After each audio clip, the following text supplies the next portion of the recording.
골로새서 제4장. 상전들아, 의와 공평을 종들에게 베풀지니 너희에게도 하늘의 상전이 계심을 알지어다. 기도를 계속하고 기도에 감사함으로 깨어있으라. 또한 우리를 위하여 기도하되 하나님이 전도할 문을 우리에게 열어주사 그리스도의 비밀을 말하게 하시기를 구하라. 내가 이 일 때문에 매임을 당하였노라. 그리하면 내가 마땅히 할 말로서 이 비밀을 나타내리라. 외인에게 대해서는 지혜로 행하여 세월을 아끼라. 너희 말을 항상 은혜 가운데서 소금으로 맛을 냄과 같이 하라. 그리하면 각 사람에게 마땅히 대답할 것을 알리라. 두기고가 내 사정을 다 너희에게 알려주리니 그는 사랑받는 형제요 신실한 일꾼이요 주 안에서 함께 종이 된 자니라. 내가 그를 특별히 너희에게 보내는 것은 너희로 우리 사정을 알게 하고 너희 마음을 위로하게 하려 함이라. 신실하고 사랑을 받는 형제 오네시모를 함께 보내노니 그는 너희에게서 온 사람이라. 그들이 여기 일을 다 너희에게 알려주리라. 나와 함께 갇힌 아리스다고와 바나바의 생질 마가와 이 마가에 대하여 너희가 명을 받았으며 그가 이르거든 영접하라. 유스도라 하는 예수도 너희에게 문안하느니라. 그들은 할례파이나 이들만 하나님의 나라를 위하여 함께 역사하는 자들이니 이런 사람들이 나의 위로가 되었느니라. 그리스도 예수의 종인 너희에게서 온 에바브라가 너희에게 문안하느니라. 그가 항상 너희를 위하여 애써 기도하여 너희로 하나님의 모든 뜻 가운데서 완전하고 확신 있게 서기를 구하나니 그가 너희와 라오디게아에 있는 자들과 히에라볼리에 있는 자들을 위하여 많이 수고하는 것을 내가 증언하노라. 사랑을 받는 의사 누가와 또 데마가 너희에게 문안하느니라. 라오디게아에 있는 형제들과 눈바와 그 여자의 집에 있는 교회에 문안하고 이 편지를 너희에게서 읽은 후에 라오디게아에 있는 교회에서도 읽게 하고 또 라오디게아로부터 오는 편지를 너희도 읽으라. 아키포에게 이르기를 주 안에서 받은 직분을 삼가 이루라고 하라. 나 바울은 친필로 문안하노니 내가 매인 것을 생각하라. 은혜가 너희에게 있을지어다.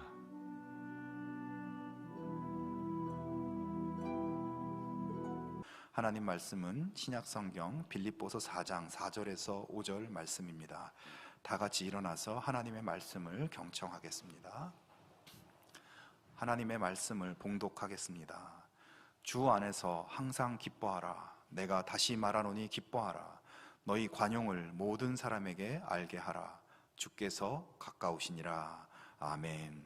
이 말씀은 하나님의 말씀입니다. 아멘. 얼마 전에 제가 인도네시아 선교지에 다녀왔었는데요. 이 인도네시아라는 나라는 인구가 2억 7천만 명으로 세계에서 네 번째로 인구가 많은 나라입니다.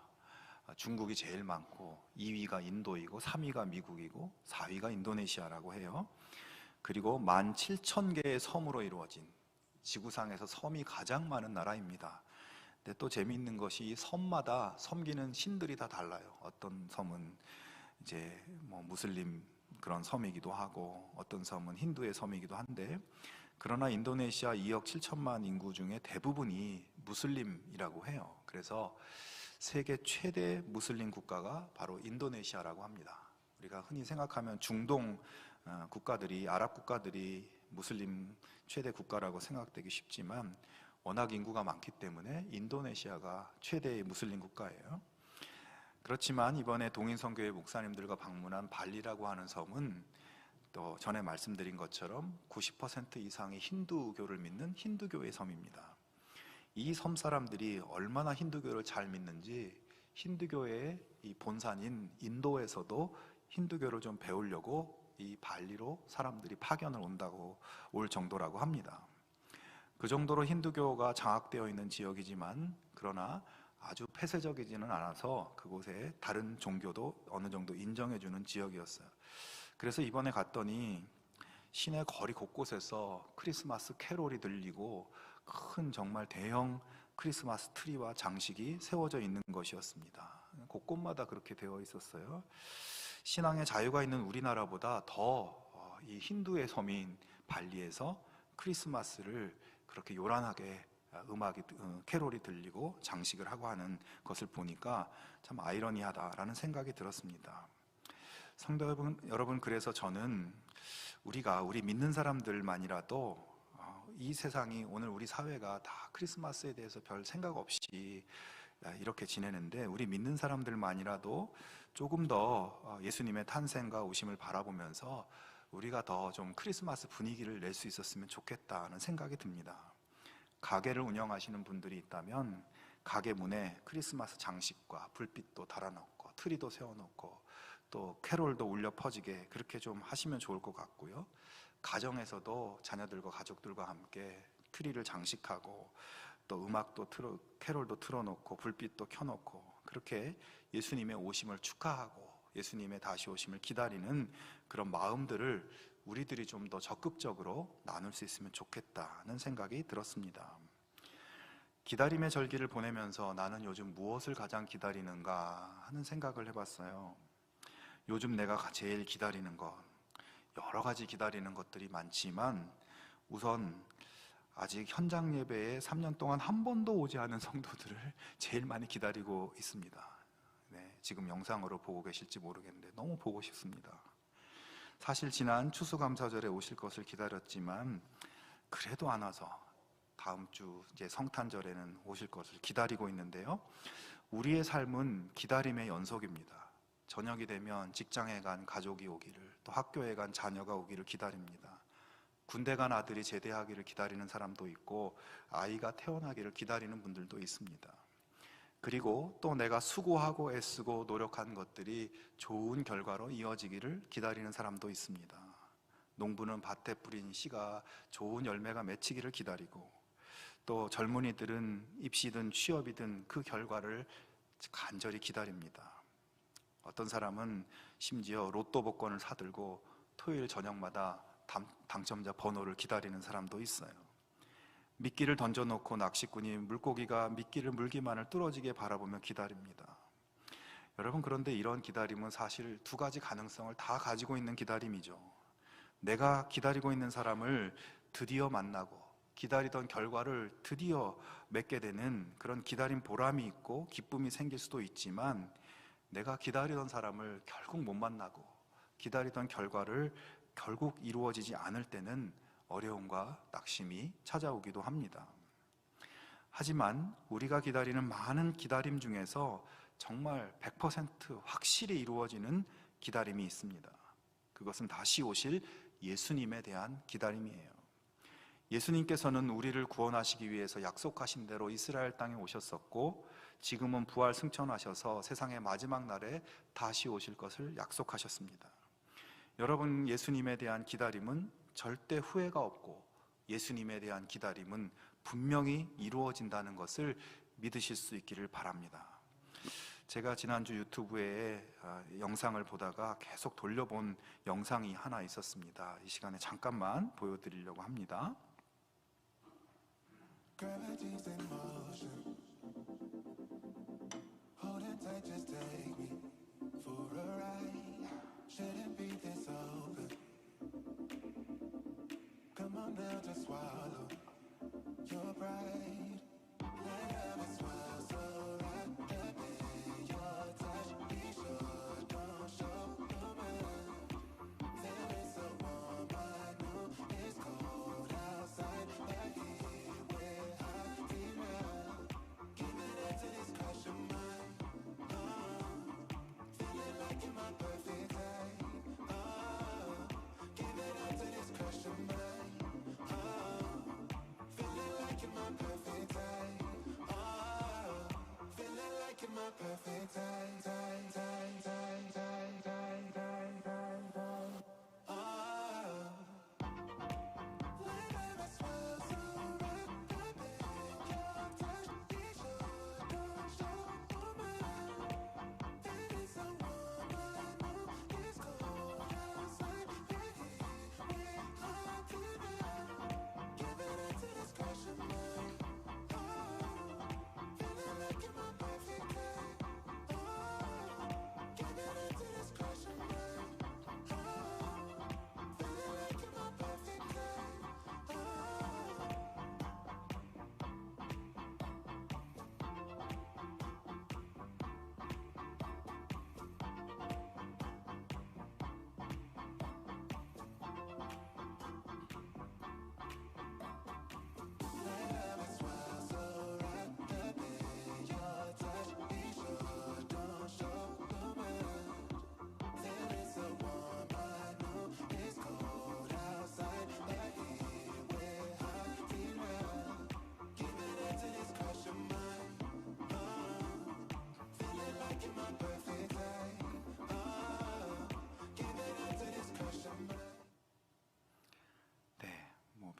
내용은 없는 영상이지만 저는 이 영상을 계속 보면서 방에서 혼자 이렇게 쫄쫄 울었었는데요.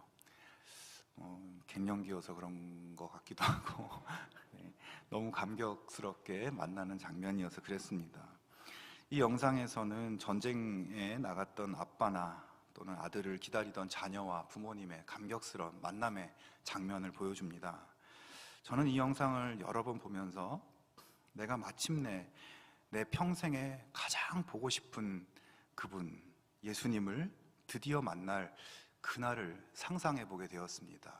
저 영상 속에 그 만나는 그 장면처럼 내가 예수님 앞에 서면 저렇게 기쁘게 감격스럽게 예수님을 끌어안을 수 있게 되겠지 하는 그런 마음이 들었어요.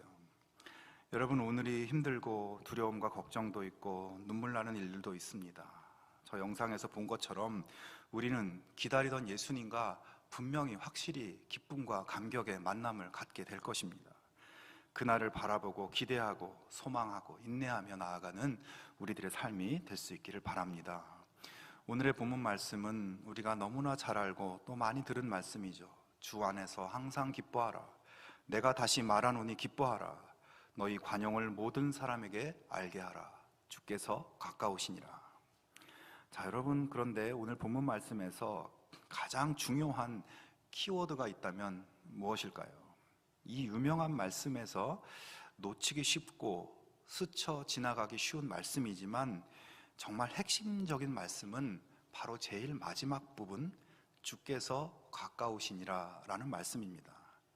이 한마디가 본문 말씀을 새롭게 이해할 수 있게 해주고 또 그 말씀을 통해서 새로운 깨달음을 성령께서 주시는 것을 경험할 수 있게 됩니다. 자, 이 말씀에서 사도 바울은 빌립보 교회 성도들에게 두 가지 권면을 하고 있습니다. 첫째는 기뻐하라. 두 번째는 너희 관용을 모든 사람에게 알게 하라. 바로 기쁨과 관용을 권면하고 있죠. 자, 그러나 지금 이 편지를 받고 있는 교회의 성도들의 상황은 어떠할까요? 로마 제국의 핍박과 또 유대인들의 핍박으로 인해서 성도들이 감옥에 갇히고 직업을 잃어버리고 사회에서 쫓겨나고 심지어는 감옥에 갇히고 또 순교를 당하는 위기의 상황 속에 있었습니다. 심지어 이 편지를 쓰고 있는 바울조차도 로마 감옥에 갇혀서 언제 끌려나가서 죽을지 모르는 그런 상황이었어요. 자, 그런 상황 속에서 기뻐하라, 관용을 베풀어라. 도대체 어떻게 기뻐하고 어떻게 관용을 베풀 수 있겠습니까, 여러분? 인간적으로 도저히 기뻐할 일이 없고 지금 나도 너무 힘들고 괴로운데 다른 사람들에게 관용을 베풀라고? 결코 쉬운 일이 아니죠. 아무리 생각해도 이 당시 상황이 불가능해 보이는 상황입니다. 자, 그러나 여러분, 그렇게 할 수 있는 힘이 어디서 오는가? 오늘 본문의 그 마지막 한 구절, 주님께서 가까우시다, 이 말씀. 주님께서 곧 오신다는 확실한 약속, 그 약속의 말씀이 고난 속에서도 기뻐하게 하고 주님께서 곧 가깝게 계신다는 이 말씀이 힘들어도 관용을 나눌 수 있도록 힘을 준다는 것입니다. 이제 곧 주님이 오시기 때문에 누가 뭐라 해도 나는 웃을 수 있다. 이제 곧 주님이 오시기 때문에 나도 힘들지만 내 것을 나누어 줄 수 있고 이제 주님이 오시기 때문에 나는 손해봐도 괜찮다. 자, 그러니까 오늘 말씀의 권면이 가능해지는 큰 전제는 주께서 가까우시다, 이 한마디 말씀인 것이에요. 여러분, 성탄은 기쁨의 계절이고 관용의 계절입니다. 주님이 오시니까 너무 좋아서, 주님이 오시니까 기쁨으로 충만해서 퍼주고 나누어도 즐거운 것이 바로 성탄입니다. 사랑하는 성도 여러분, 이제 곧 오실 주님에 대한 이 믿음을 우리 가운데 다시 한번 새롭게 할 수 있기를 바랍니다. 이 믿음으로 인해서, 주님이 곧 오신다는 믿음으로 인해서 슬픔이 기쁨으로 바뀌고 움켜쥐었던 것들을 나누고 베풀 수 있는 주님의 거룩한 백성들이 다 되실 수 있기를 주님의 이름으로 축원합니다. 자, 이렇게 예수님이 곧 오신다는 사실을 굳게 신뢰하며 기다리는 사람들의 삶의 모습은 기쁨과 관용, 이 두 단어로 요약되는데, 여기서 기쁨은 우리의 마음의 상태를 뜻하는 그런 말이죠. 그렇지만 관용이라는 말은 마음의 상태가 아니죠. 그래서 여기서 관용은 기쁨의 마음이 실제로 적용되고 실천되는 것이 바로 관용이라고 할 수 있어요. 즉 예수님께서 가까우심을 신뢰하면서 예수님을 기다리는 사람의 마음은 기쁨의 마음이고, 예수님을 기다리는 사람의 겉으로 드러나는 삶의 모습은 관용이라는 것입니다. 자, 그렇다면 이 관용의 삶을 우리가 조금 더 묵상해 볼 필요가 있습니다. 관용은 무엇일까요? 그리고 관용을 어떻게 실천할 수 있을까? 관용을 여러 가지로 해석할 수 있지만 오늘 본문에서의 관용은 관계를 회복시키려는 노력입니다. 관계를 회복시키려는 노력. 여러분, 예수님께서 처음 이 땅에 오실 때 천사들이 예수님에 대해서 찬양을 했죠. 그 찬양의 내용이 뭐냐면 예수님 오시는 것이 하나님께는 영광이고 세상에는 평화다라고 이렇게 찬양을 했어요. 예수님이 오심으로써 세상에 평화가 온다. 여러분, 평화가 무엇입니까? 관계의 회복입니다. 예수님이 이 땅에 오셔서 하나님과 우리 사이에 죄로 인해서 어그러지고 틀어지고 깨어지고 뒤틀리고 멀어졌던 하나님과 우리의 관계가 예수님이 오심으로써 이 관계가 회복되었어요. 예수님이 이 땅에 오셔서 사람들 사이에 막힌 담을 무너뜨리고 그 관계를 회복시켰습니다. 유대인과 이방인의 담을 무너뜨렸고, 부자와 가난한 사람의 담을 무너뜨렸습니다. 남자와 여자의 담을 무너뜨렸고, 노예와 자유인의 담을 무너뜨렸습니다. 사람들 사이에 차별과 경계와 편견을 무너뜨려서 그리스도 안에서 화해를 이루신 하늘의 평화의 관계가 예수님이 오심으로써 이 땅에 열어지게 된 것입니다. 여러분, 지난 주간에 월드컵 축구 보셨습니까? 우리나라가 아깝게 16강에서 브라질한테 져서 8강에 진출하지 못했지만 모든 선수들이 정말 나라를 대표하는 국가대표로서 열심히 이렇게 임하는 모습이 너무나 멋지게 보였습니다. 탈락은 했지만 별로 서운하지 않았어요. 근데 탈락했어도 속상하지 않은 또 하나의 이유가 있었습니다. 그것은 우리나라뿐 아니라 일본도 16강에서 탈락했다고 하니까 야, 그것도 참 잘됐다 이런 생각이 들었습니다.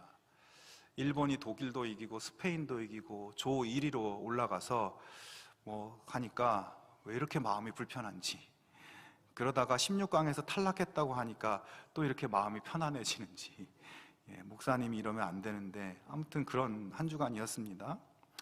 우리나라 사람들의 마음속에 일본이 잘 된다고 하면 기분이 별로 썩 좋지 않고, 또 일본이 잘못되면 야, 그거 봐라, 너희가 그렇게 우리한테 못되게 굴더니 너희들 벌 받는 거다, 이런 정서가 알게 모르게 깔려 있습니다. 일본하고 화해하고 잘 지내려고 하지만 수십 년이 지났어도 그것이 힘든 일로 보입니다. 자, 그런데 여러분, 성경에도 그와 비슷한 이야기가 있습니다. 예수님께서 하신 선한 사마리아인의 이야기예요. 어떤 유대인이 강도를 만나서 거의 죽게 되었죠. 유대 사회에서 지도자들인 가장 경건한 레위인이 그 옆을 지나다가 도와주지 않고 지나쳐버리고, 또 제사장도 그냥 지나쳐버렸습니다. 그러다가 어떤 사마리아 사람이 그 강도 만난 유대인을 도와주고 치료해주고 잘 보살펴 주었다는 그런 이야기죠. 다 잘 아는 이야기입니다. 자, 여러분, 이 말씀은 그냥 우리가 어려운 가운데 있는 사람을 잘 보살피고 도와줘야 한다 하는 이런 교훈을 얻을 수 있는데요, 그런 말씀의 의미를 조금 넘어서서 다른 각도로 보면 이 말씀은 유대인과 사마리아인의 이 관계의 회복에 대해서 말씀하시는 내용이라는 거예요. 유대인과 사마리아인은 원래는 같은 이스라엘 민족이었지만 이 당시에는 완전히 서로 원수지간이었어요. 서로 상종하지 않는 그런 관계였습니다. 자, 어떤 유대인이 강도를 만나서 피를 흘리며 쓰러져 죽어가고 있습니다. 사마리아 사람이 그 옆을 그 길을 지나다가 쓰러져 있는 유대인을 발견합니다. 보통 사마리아 사람이라면 야, 저 원수 같은 유대인, 우리 사마리아 사람들을 항상 욕하고 비하하고 그렇게 못살게 굴었던 저 유대인 잘 됐다, 그렇게 잘난 척하더니 강도를 만났나 보구나, 벌 받은 거야, 그래 잘 죽어라, 모른 척하고 지나가는 이 모습이 바로 사마리아인들의 보통의 모습인 것이에요. 반대로 강도를 만나 쓰러져 피 흘리고 있는 유대인의 입장에서 자, 누구라도 좀 도와줬으면 좋겠는데 레위인도 그냥 지나쳐버리고 유대인도 제사장도 지나쳐버리고, 자, 가만히 보니 저 멀리서 웬 사람이 다가오고 있습니다. 점점 가까이 오는데 사마리아 사람인 거예요. 마음속에 이런 생각을 합니다. 에이, 재수없게 사마리아 사람이네. 내가 저 사람의 도움을 받느니 그냥 죽는 게 낫지. 내가 지금 죽어도 네 도움은 안 받는다. 이것이 유대인들의 모습입니다. 사마리아 사람과 유대인의 관계가 이러했다는 거예요. 도저히 회복될 수 없는 상태였습니다. 갈등과 상처, 미움과 원한의 관계. 그러나 예수님의 이야기 속에는 사마리아 사람이 화해와 평화의 손을 내밀었다는 것이죠. 우리 예수님은 이런 상황 속에서 예수 믿는 사람이라면 관계를 회복하는 용기를 내라는 것입니다. 너희 관용을 나타내라고 말씀합니다. 자존심을 내려놓고 미움의 마음, 상처의 마음을 내려놓고 네가 먼저 나아가라는 것이에요. 먼저 손을 내밀라는 것입니다. 용납할 것이 있으면 용납하고 용서를 구할 것은 용서를 구하라는 것이죠. 예수님은 이 일을 위해서 오셨다는 것입니다. 평화를 위해서, 관계의 회복을 위해서 일하셨고, 그리고 주님이 곧 오실 기대를 하며 살고 있는 우리들에게도 이러한 삶을, 이 관용의 삶을 우리들에게도 맡기고 계신다는 겁니다. 여러분, 이 성탄의 계절은 하나님과 깨어진 관계, 사람들과 깨어진 관계를 회복시켜 주신 예수님을 기다리는 절기. 그 기다림 속에 우리는 주님처럼 내 주변에 내가 회복해야 할 관계들로 용기 있게 뛰어들어서 주님의 평화를 이루어가는 절기입니다. 자, 그런데요, 이것이 가능하기 위해서는 먼저 내려놓음이 필요합니다. 성도 여러분, 성탄이 무엇입니까? 성탄을 정의한다면 성탄은 내려놓음입니다. 하늘의 높고 높은 보좌에 계신 예수님이 자기 영광, 자기 자존심, 자기의 권리, 그 모든 것을 다 내려놓고 이 땅의 가장 낮은 자리에 말구유에 가장 연약한 아기의 모습으로 내려온 것이 성탄입니다. 그 내려놓음의 용기가 바로 평화를 가져온 것이죠. 하나님과 인간의 관계를 회복하게 하였고 사람들 사이의 원수 관계를 회복하게 하신 것입니다. 호스피스 운동의 대가이며 타임지가 선정한 20세기 100대 사상가 중 한 사람인 엘리자베스 로스라는 분이 있습니다. 이분이 세상을 떠나기 전에 마지막으로 인생 수업이라는 책을 남겼는데요, 이 책은 저자가 호스피스 사역을 하면서 죽음을 앞둔 사람들을 만나면서 느끼고 경험한 인생에서 꼭 배워야 할 것들을 인생 수업이라는 제목으로 책을 썼습니다. 그 중에 이런 이야기가 있습니다. 어느 40대 여성이 겪은 자동차 사고에 관한 경험담인데요, 이 여성은 친구들과 만나기로 한 약속 장소에 가려고 고속도로를 열심히 달리고 있었습니다. 그런데 속도를 내서 한참 신나게 달리는데 앞쪽에 무슨 일이 있는지 차들이 점점 속도를 줄이면서 정차를 하는 거예요. 그래서 이 여자분도 당연히 속도를 줄여서 정차를 했어요. 그런데 그 정차하는 순간 백미러를 보니까 자기 뒤를 따라오던 차 한 대가 전혀 멈출 기미를 보이지 않는 것이었습니다. 그 차의 운전자는 한눈을 팔고 있는 것인지 졸고 있는 것인지 핸드폰을 보고 있는 것인지 멈출 줄도 모르고 또 앞차들이 이렇게 서 있는 것도 모르고 자신의 차를 향해서 전속력으로 달려오고 있는 것입니다. 여자는 그 순간 어떻게 해야 되나 고민하고 생각했지만 뒷차의 운전자를 깨울 수 있는 방법은 아무것도 없었습니다. 그래서 순식간에 죽음이 다가오고 있다는 것을 공포스럽게 느끼고 있었습니다.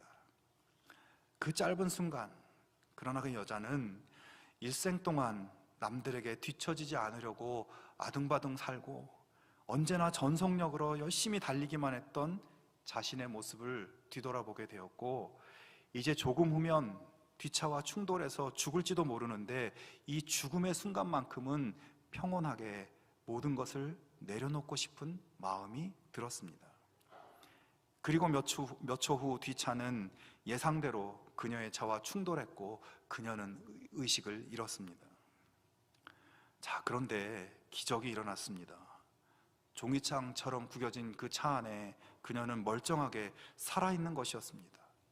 어떻게 이런 기적이 일어날 수 있는지 조사해 보니까 뚜렷한 이유가 밝혀지진 않았어요. 하지만 그녀의 기적을 설명할 수 있는 단 한 가지는 그녀가 사고 순간에 온몸에 힘을 빼고 있었기 때문이 아닌가 생각을 사람들이 합니다. 여러분, 이 사건이 놀라운 기적 사건으로 보이지만 이것은 어쩌면 당연한 원리 중에 하나예요. 즉, 에너지와 에너지가 충돌하면 휘거나 부러질 수밖에 없는데, 그래서 강한 에너지에 맞서려면 내 안에 에너지를 내려놓으면 된다는 그런 물리적인 원리죠. 여러분, 내려놓았더니 기적이 일어난 겁니다. 내려놓는 것이 사는 길이고 내려놓음이 회복의 길이고 기적의 길입니다. 여러분, 이것이 주님의 성탄의 본질이에요. 주님이 다 내려놓고 예수님이 다 버려두고 여기로, 이 땅으로 오셨기 때문에 구원의 기적의 역사가 일어나지 않았습니까? 가장 연약한 모습으로 힘을 빼고 살아야 생명이 살아나는 기적이 일어나고 망가진 관계가 회복되고 하늘의 평강이 우리 삶 가운데 임하게 되는 것입니다. 그것이 바로 주님이 이 땅에 오신 의미입니다.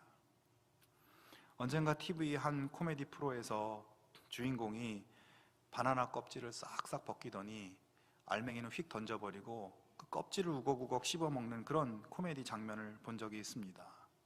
그 방청객들이 전부 웃으며 폭소를 터뜨렸어요. 여러분, 그런데 이것은 그냥 쉽게 웃어넘길 장면이 아닙니다. 우리의 삶을 풍자하는 코미디예요. 바로 오늘 우리가 그렇게 살고 있다는 것입니다. 정말 중요한 본질은 내던져버리고 수단에 불과한 껍데기를 더 중요하게 붙들고 사는 우리의 모습을 보여주고 있는 그런 코미디였어요.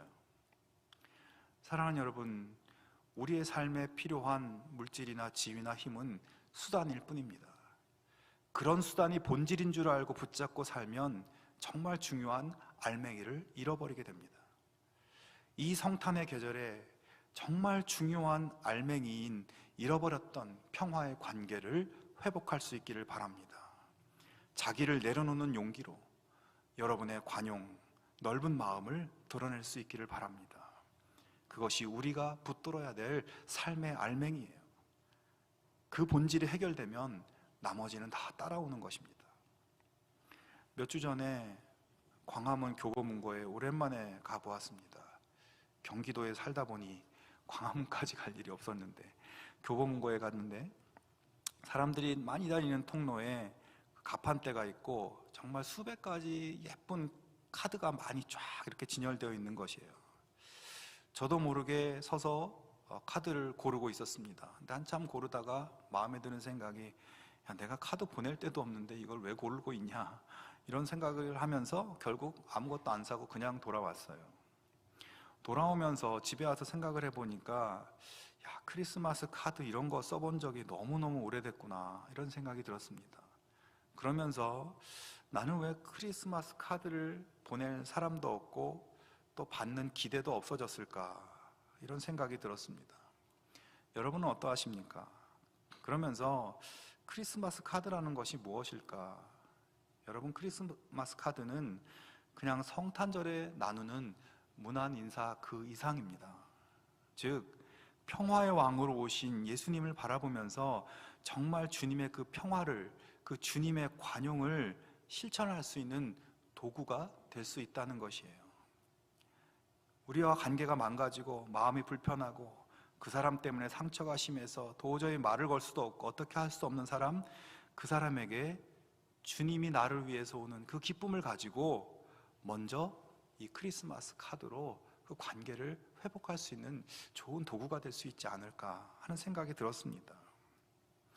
평화의 왕으로 오신 주님처럼 나를 내려놓고 자존심을 내려놓고 우리가 평화의 인사를 먼저 건네고 관용의 말씀을 먼저 건넬 수 있기를 바랍니다. 평화의 왕이신 우리 주님의 놀라운 회복의 역사가 우리 가운데 나타나게 될 것입니다. 그가 알아주지 않아도, 그가 나를 받아주지 않아도, 심지어는 무시해도 여러분 그렇게 한번 해보시기 바랍니다. 예수님이 이 땅에 처음 오셨을 때 어땠어요? 세상은 아무도 예수님을 알아보지 못했습니다. 아무도 예수님을 받아주지 않았습니다. 그분은 평화를 주시고 생명을 주시고 구원을 주시기 위해서 이 땅에 오셨는데 그 누구도 예수님을 받지 않았어요. 그러나 주님은 마침내 생명과 평화로 이 땅을 회복하고 또 정복하셨습니다. 우리가 자존심을 내려놓고 내미는 그 평화의 손길도 그렇게 별것 아닌 것처럼 여김 받을 수도 있겠습니다. 그러나 주님이 오신 것이 너무너무 기뻐서, 그리고 주님이 곧 오실 것이기에 기꺼이 나를 내려놓고 손을 내미는 용기를 여러분 가져보실 수 있기를 바랍니다. 언젠가 우리는 주님과 함께 하늘의 기쁨을 누리게 될 것입니다. 그날을 기대하고 소망하실 수 있기를 바랍니다. 근데 여러분 가운데 혹시 나는 모두 다 잘 지내고 나의 관계에 어려움이 하나도 없다 이렇게 생각하시는 분들도 있을지 모르겠어요. 그런 분들은 지금 여러분의 머릿속에 생각나는 사람, 고마운 사람, 그 누구에게라도 마음의 편지를 써서 그런 카드를 전해보시기 바랍니다. 예수님께서 여러분의 삶의 관계를 더욱 기름지고 축복되게 만들어 주실 것입니다. 이 복된 성탄의 계절, 우리 모두가 곧 오실 예수님을 기대하는 가운데 정말 기쁨이 충만한 삶, 또 우리의 관용을 베풀고 또 모든 관계가 주님의 평화로 회복되는 그러한 복되고 감격스러운 삶을 누릴 수 있기를 주님의 이름으로 축원합니다. 함께 기도하겠습니다. 하나님 아버지, 우리를 위해서 모든 것을 내려놓고 이 땅에 오신 예수님을 기억합니다. 예수님의 오심으로 우리는 하나님께 다가갈 수 있게 되었고 하나님과 화목하게 되어 구원의 생명을 누릴 수 있게 되었습니다. 예수님의 오심으로 이 세상의 모든 막혀있는 담과 차별과 냉대가 평화와 화해와 환대의 관계로 바뀌게 되었습니다. 그 은혜를 찬양하고 그 은혜를 감사합니다. 오늘 주님의 다시 오심을 기다리는 우리도 예수님처럼 나를 내려놓고 평화의 일꾼, 화해의 일꾼으로 살아갈 수 있게 하여 주시옵소서. 이제 곧 주님이 오시기에 기쁨이 충만하고 관용이 넘치는 복된 삶 되게 하여 주시옵소서. 예수님의 이름으로 기도하옵나이다. 아멘.